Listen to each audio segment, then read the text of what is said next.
What's going on, my fellow Kino Lords? So I just got out of a screening for Furiosa, a Mad Max story. Now, Furiosa is a film that I have been so fucking hyped about. Because for those who don't know, I am a gigantic Mad Max Fury Road fan. I am in love with that film. It is arguably my favorite action movie of all time. It just, in every single way, I just love it. I think every element of that film is incredible. And when I heard that George Miller was going to do another one that explored the backstory behind Furiosa's character, I was ecstatic, and I've been hyped ever since. And now it's finally here, and I saw the fucking movie in Dolby, which is at this point I think my favorite theater format. I think I prefer Dolby a little bit over IMAX at this point because the way the sound thumps in Dolby is just unmatched. But yeah, walking out of Furiosa, this movie fucking rocks. This movie is so good. It lived up to all of my expectations. It's just so, like, it's incredible what George Miller is able to do at his age and what he's bringing to the table when it comes to the action genre. Like, everything that you love about Mad Max Fury Road is present here in this movie, except that it expands on the world building more. Like, we get more, it explores the space a little bit more. We get like more like representations of location. We get like these new little cities. We get to see, it also explores new characters. I mean, we get our reoccurring characters from Fury Road, which is awesome. But we also get new characters like Chris Hemsworth's character in this movie, like, plays like a main villain, and he is awesome in this movie. I love Chris Hemsworth. Like, the writing of his character is great, but like his performance is great too. Like, he's just so like comical, but also just despicable and menacing in his own weird, goofy little way, and he just gives a great character performance here. Like, it is just so entertaining. And the costume design all across the board, like the wardrobe and costume design, is just so fucking creative and so like absurd, but incredibly eccentric. It's just, I could not make a Mad Max movie like to save my life. Like, if someone told me, hey, here's a bunch of money, make a Mad Max movie, I would turn it down, because I just know I don't have the capabilities to make a movie like this. It just takes so much effort and imagination and creativity, and it's just you could tell, like, it will be too overwhelming of a project for me to even take a crack at. There's just so much going on. The costume design, again, across the board is just so fucking elaborate, and it's just such a different and original type of world that he's created through the costume design and through the location and production design and just the character writing. And it's just, everything about it is just, it really does feel like you're being transported into a whole different world for 2.5 hours, by the way. I had no idea this movie was 2.5 hours. I assumed it was like maybe 2 hours tops, but it's basically 2.5 hours long, and it's, every minute of it's engaging. Like, every minute of it is really interesting. And yeah, again, going back to the costume design, I love the costume design of Chris Hemsworth's character. You know, the little like teddy bear that he has strapped on him the whole movie is just like, adds like a little flair to his whole character and personality. The big fat dude who's like rubbing his nipple the whole movie is just so insane and funny. It's just, there's so much going on here. Obviously, Furiosa is a great, all that is, the aesthetic and design of everything is just great. I mean, you can't say a bad thing about any of that. It's just so fucking great. And I mean, again, like, everything that you love about Mad Max Fury Road is here. Like, the action in this film, like the editing and the stunt performances, and like, again, just like the balls to the wall, just like unbelievable action sequences in this movie. Like, it's all here. Like, we get so many different action set pieces. We have like one one like I mean, there's a handful of like, you know, road war action sequences, but we get one. I think the first one that we actually get in the movie, you know, with the giant war rig and like Furiosa and everything. Like it is, I think it's like maybe an hour into the movie, something like that.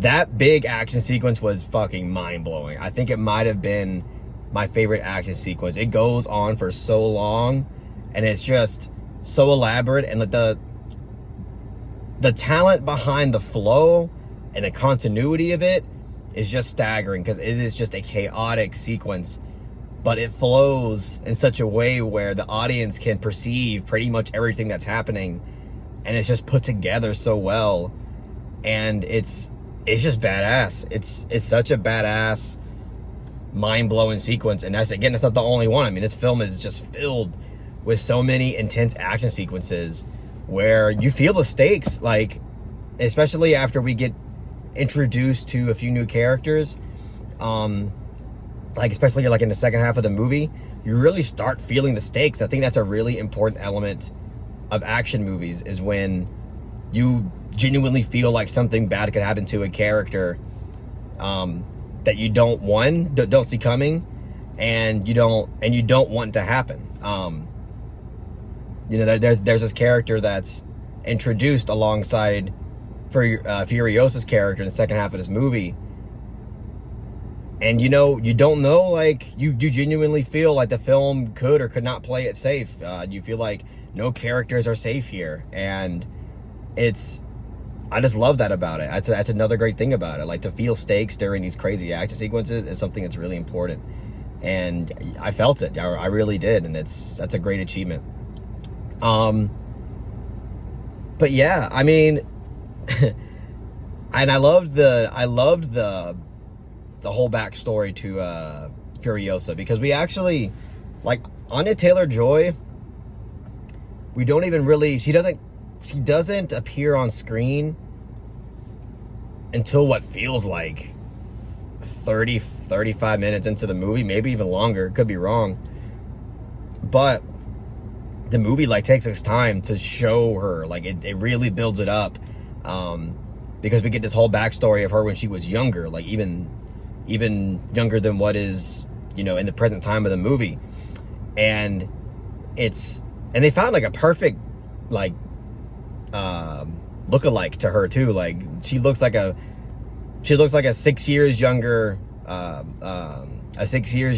Taylor-Joy. Like, kind of crazy how similar she looks. But that whole backstory was pretty crazy and very interesting, very engaging. Movie just starts off with a bang, and I don't know, it's just like, in terms of story, in terms of world building, in terms of the characters and the design and the aesthetic of everything, the action, the editing, the stunts, everything is so fucking great in this movie. Like, it is, again, I just can't believe like something like this is continuing to be made by George Miller himself. You know, if you're gonna, who's gonna do it better than the man himself? And yeah, it's just, obviously I love the movie. I mean, in terms of, I only have like maybe a few type criticisms to it. The only thing I could really say is that the CGI effects in the movie here and there were a bit noticeable, and they don't necessarily take you out, but when you're looking at it, you can tell that there's like either some odd CGI green screen backdrop, or, you know, some of the crazy action objects that are in it, you know, look like, you know, rendered CGI. So there's some weird, it looked a little bit more smooth in Fury Road when it comes to the special effects. But it did, again, it's not something that really takes you out of the movie. It doesn't take away from the action sequences, because I was still very much locked in. But it's something that I didn't notice. And I don't know, look, I was engaged throughout this whole movie, for sure. But I could see someone saying that maybe it drags a little bit, like in the third act. don't know if I feel that way personally. It was like, I did feel like this does feel like a 2.5 hour movie. Like, it's not like, oh, it flew. I mean, it did fly by personally, but it still feels like 2.5 hours. But I'm not sure if I would agree that it drags, but it's something that I thought about while watching it. But, and I love, and not just to move away from criticism, because I don't really have any, to be honest with you. I have very few. I loved the ending to this. I really did. I thought the ending was, I didn't see it coming. It was a very, like, you know, play on words, a kind of organic and an original type ending that kind of not only brings a certain story detail and character detail back at the very end in a way that I did not see coming. But yeah, it's like unpredictable. Like, there's no way you can predict exactly what's going to happen at the very end. At least the reveal, you know, of what happens at the very end. I think it's very, I don't know. It's very satisfying. It's very satisfying, in my opinion. Because it is a whole revenge movie, and you're kind of wondering, okay, where are we gonna go with this? You know, is our main character just gonna torture him for a while and then kill him? Is she just gonna, whatever, shoot him in the head and get it over with? Is she gonna lose? You know, is she not gonna be able to prevail? Is she just gonna take the high road and not do anything? You know, there's a lot of outcomes when it comes to the whole revenge genre, and it's been done a million times. So it's a difficult task to bring something new to the table when it comes to the whole revenge thing. And I think George Miller did something really original there in the end.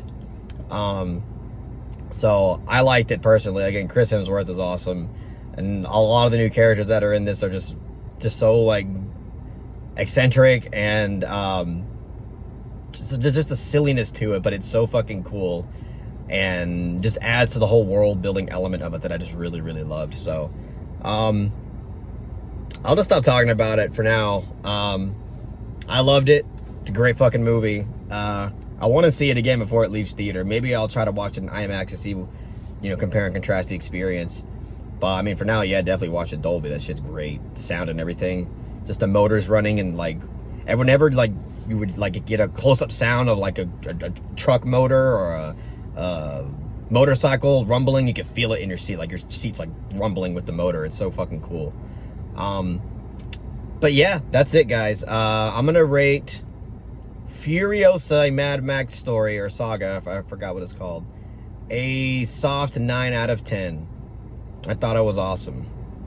Also, I think it explores its, like, feminist themes and the whole, like, female empowerment themes quite well too. Like, it feels nuanced, and it feels earned, and it doesn't feel like it's, you know, shoving anything in your face. It feels very, like, as I mentioned, a bit organic, and just really badass overall. So that's the last thing I'll say. But yeah, that's it, guys. Hope you guys enjoyed this review. If you really enjoyed it, please give it a thumbs up, share it amongst your friends, and don't forget to subscribe to the channel to be updated on more film related content.